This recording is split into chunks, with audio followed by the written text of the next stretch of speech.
Ini Ja sama Syauki kalau ngobrolin masa lalu kayak banyak banget ya kita obrolannya. Apalagi saya inget banget dulu tuh pernah ikut silat SD, SMP, SMA supaya kita sehat juga kan bro. Tapi supaya apa? Bela diri. Apalagi sekarang kan lingkungan macam-macam kan. Emang parah. Saya juga dulu pernah, Pak. Saya juga dulu pernah ikut karate kan. Ikut karate, kayak kelas meeting karate. Kalah saya. Tapi saya sih yakin manfaatnya kan pasti ada ya. Minimal Iya, kita betul. defense, Betul. melindungi diri. Kita kan nggak tahu orang-orang di luar sana macam-macam ya bro ya. Iya betul. Betul. Assalamualaikum. Waalaikumsalam warahmatullahi wabarakatuh. Bang, sehat bang? Alhamdulillah. Tadi kita lagi asik bang ngobrol soal bela diri, karate. Saya juga dulu pernah ikut silat ya Gi ya. Betul. Masya Allah. Ya minimal. Abangnya ikut apa nih bang? Silat dong, taekwondo biasanya. Taekwondo. Taekwondo, pantesan kakinya naik dulu dari tadi. Tahan-tahan ya bang. Kalau abang kayaknya perawakannya juga petarung nih kayaknya. Ya, saya bela diri juga. Saya MMA. Sangar bro, One Pride MMA bro, yang tayang di TV One. Iya betul. Keren banget. Berarti sistemnya cekekan bantingan ya? Iya. Piting. Panggilannya Bang Taufik berarti. Ya, bisa dong taekwondo ya ini ya.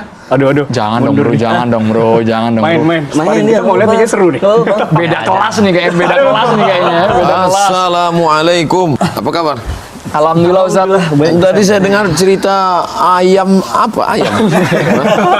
Cerita banting-banting tadi. Wah, seru banget. Ngeri Ustaz, pada jago-jago bela diri semua Ustaz. Oh, cerita bela diri. Masa lalu biasa Ustaz. Masya Tapi kan bela diri untuk melindungi ya Ustaz ya. Iya, sehat ya. Bang Andro sehat ya. Alhamdulillah. Bang Ihsan sehat. Alhamdulillah.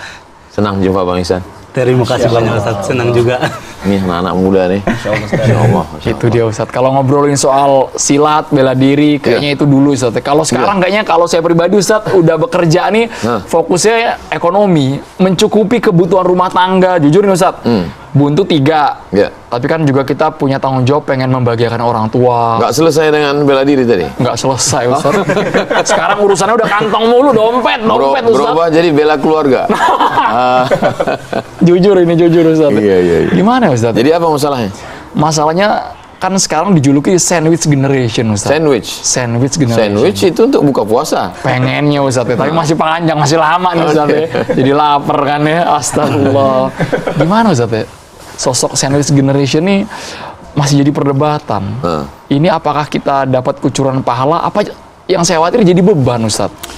Sandwich ini kan makanan yang kejepit, Bang Ihsan. Jadi di atas roti, di bawah roti, di tengah ada daging, ada keju, ada sayur kan. Jadi dia di atasnya ada ayah, ada ibu yang mungkin sudah tidak produktif lagi secara usia. Tanggungan dia ngasih makan. Di bawah dia juga menanggung anak dan istri dan menanggung dirinya sendiri. Nah, maka disebut dia dengan sandwich generation. Nah, itulah yang dikeluhkan Bang Andro ini. Kalau saya kasih gaji saya sebagian untuk ayah ibu saya, untuk adik lagi, untuk keluarga lagi, gimana? As-sadaqatu 'alal fuqara sadaqah. Kalau kita kasih uang makanan kepada fakir miskin, nilainya cuma 1, sedekah saja. Tapi as-sadaqatu 'alal qurba, kalau kita bersedekah untuk kerabat, makanya nilainya 2. Shadaqatun wasilah, sedekah dan tersambung silaturahim. Cuman orang lebih mau ngasih orang lain daripada ke keluarga. Nah, cocok nih. Karena kalau ngasih orang lain sedikit pun harum semerbak. Tapi kalau ngasih keluarga, cuma segini. Nah itu. Ngaku bro. Ayo. Iya sih. Belum lagi kalau sebagai suami, apakah istrinya setuju? Bagaimana? Belum lagi pendapatannya cukup atau nggak cukup. Jadi memang problem. Tapi orang beriman tidak melihat itu sebagai masalah. Dia melihat itu sebagai tantangan untuk beramal soleh. Justru dia semakin semangat bekerja. Bagaimana dia menjadikan keluarganya itu sakinah, mawaddah, warahmah. Kita tidak bisa memaksa pasangan hidup kita itu untuk seperti kita. Tapi saling memahami. Nah, jadi insya Allah apa yang Bang Andro lakukan menjadi amal soleh. Insya Allah. Secara teori sih mantep banget ya. Gimana bro? Prakteknya berat sih ya bro sebenarnya bro. Enggak sih, belum ngerasain tapi kayak udah kebayang-bayang gitu. harus siap nih, harus siap. Gitu Ustaz. Ustaz, izin nanya Ustaz. Iya Bang Ihsan. Saya kan sebagai petarung Ustaz, biasanya dapat bayaran dari hasil tarung ini. Tapi kadang ini Ustaz, saya harus kirimin orang tua juga. Ya. Habis itu Bang Ihsan dari saya Papua Pegunungan di Papua. Wamena tepatnya. Wamena? Ya, Oh, Masya Allah. Dari Jayapura jauh? jauh, harus naik pesawat lagi kalau ke Pesawat Jayapura. lagi. Masya Allah. Kurang lebih 30 menitan lah. Masya Allah.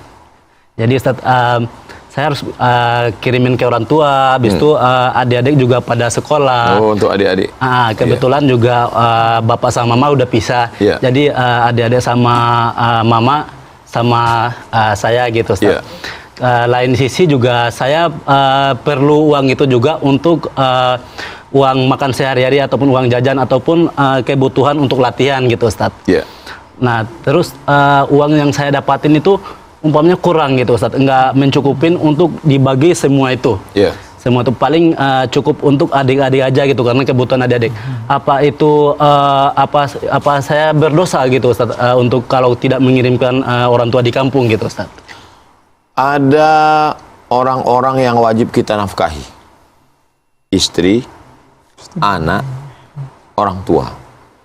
Saudara tidak wajib dinafkahi, tapi kita tolong.